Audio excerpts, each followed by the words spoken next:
अच्छा, blood pressure in pregnancy 2 तरह का होता है। एक तो ये होता है कि पेशेंट ऑलरेडी हाइपरटेंसिव है, उसको ऑलरेडी ब्लड प्रेशर की शिकायत है, चाहे वो किसी वजह से है या बगैर किसी वजह के है, और लेकिन वो उसे अपने ब्लड प्रेशर के बारे में इल्म है और वो प्रेग्नेंट होना चाहता है या प्रेग्नेंट हो गया है। ऐसी सूरत हाल में ज़्यादा ज़रूरी तो ये है कि आप पहले ही अपने डॉक्टर से रब्ता कीजिए, ताकि हमें एक तो ये पता हो कि आपको ब्लड प्रेशर क्यों ज़्यादा है। हो सकता है कोई थायराइड का मसला हो सकता है कोई किडनी की प्रॉब्लम हो।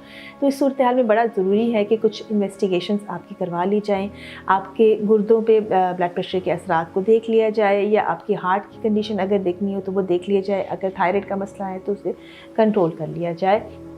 इसके अलावा बड़ा ज़रूरी होता है कि आप हर किस्म की ब्लड प्रेशर कंट्रोल करने वाली मेडिसिन हमल में नहीं दे सकते। कुछ ऐसी भी मेडिसिन हैं जो बिल्कुल ज़ीरो कैटेगरी में आती हैं। ज़ीरो कैटेगरी मैं बिल्कुल आम ज़ुबान में आपको बता रही हूँ, वो मेडिसिन हैं अगर पेशेंट लेगा तो बच्चा शॉर्ट जो है वो ज़ाया हो जाता है, या उसकी ग्रोथ नहीं होती, या उसके अंदर डेथ हो जाती है।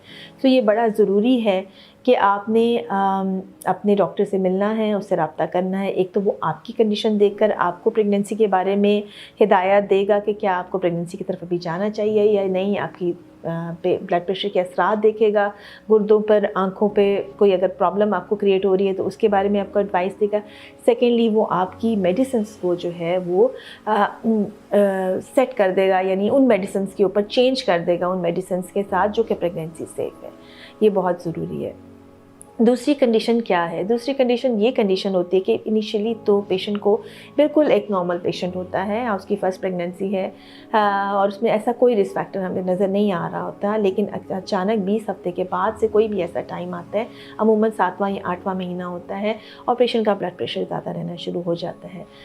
नॉर्मली प्रेगनेंसी में हम देखते हैं तो हमेशा पेशेंट का ब्लड प्रेशर लो होता है, वो हमेशा लो ब्लड प्रेशर की शिकायत कर रहा होता है। और मैं हमेशा ये कहती हूँ कि जो कि लो ब्लड प्रेशर कोई बीमारी नहीं है, low blood pressure normal part of pregnancy है। लेकिन अगर उसका ब्लड प्रेशर मुसलसल ज़्यादा रहना शुरू हो जाता है, 130/90 या उससे ऊपर जा रहा है, तो ऐसी सूरत हाल में आपको अपने डॉक्टर को फौरी तौर पर इत्तला देनी चाहिए।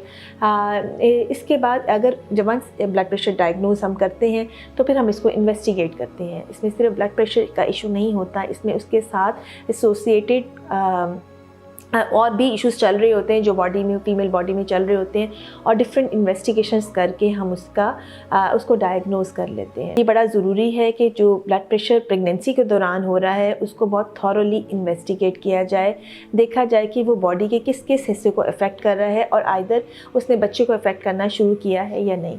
अगर हम बच्चे पे इस ब्लड प्रेशर के असरात देखते हैं तो बच्चे को ब्लड फ्लो कम होना शुरू हो जाता है, जिसे यूट्रोप्लेसेंटल इनसफिशिएंसी कहते हैं, और उस ब्लड फ्लो कम होने की वजह से बच्चे के इर्द गिर्द जो उसका पानी होता है वो भी कम हो जाता है। बच्चे को न्यूट्रिएंट्स जो है, ऑक्सीजन है और उसके अलावा ग्लूकोज है, उसकी अमाउंट भी कम होना शुरू हो जाती है।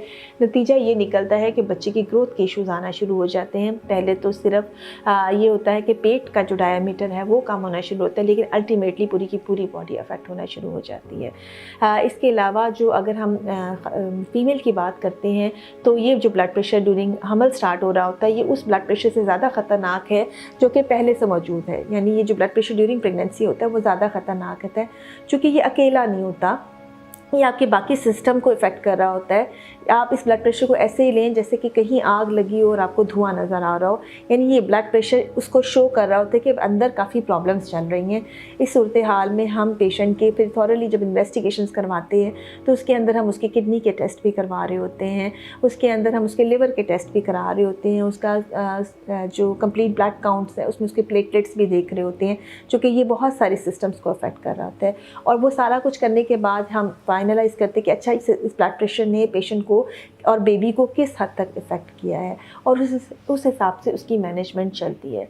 अगर तो किसी पेशेंट में इस तरह के रिस्क फैक्टर्स मौजूद होते हैं, जैसे कि उसकी पिछली प्रेगनेंसी में ब्लड प्रेशर की शिकायत हो, फैमिली हिस्ट्री बहुत स्ट्रॉन्ग हो, वेट ज़्यादा हो, या फिर वो ऑलरेडी हाइपरटेंसिव होता है, या कोई थायराइड प्रॉब्लम होती है, या वो डायबिटिक होता है, ऐसे पेशेंट्स को हम इनिशियल जो 20 वीक्स होते हैं उसमें लो डोज एस्पिरिन पे दे देते हैं, और ये उसको समझा जाता है कि ये जो प्रेगनेंसी इंड्यूस्ड हाइपरटेंशन है, जिसको PIH मैंने जिसका जिक्र अभी किया, उससे बचाती है।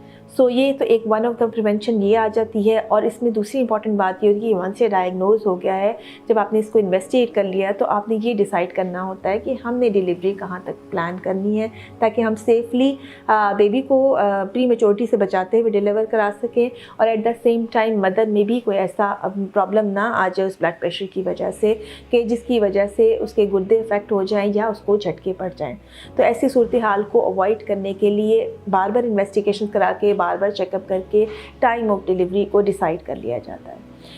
जब कभी भी प्रेगनेंसी में ब्लड प्रेशर की शिकायत हो, इसको कभी लाइटली मत लीजिए। अगर इसके साथ आपको सर दर्द हो, मतली हो, दिल घबराए या फिर झटके पड़ने की सूरत हाल होती है, फ़ौरी तौर पर इमरजेंसी में तशरीफ़ ले जाइए।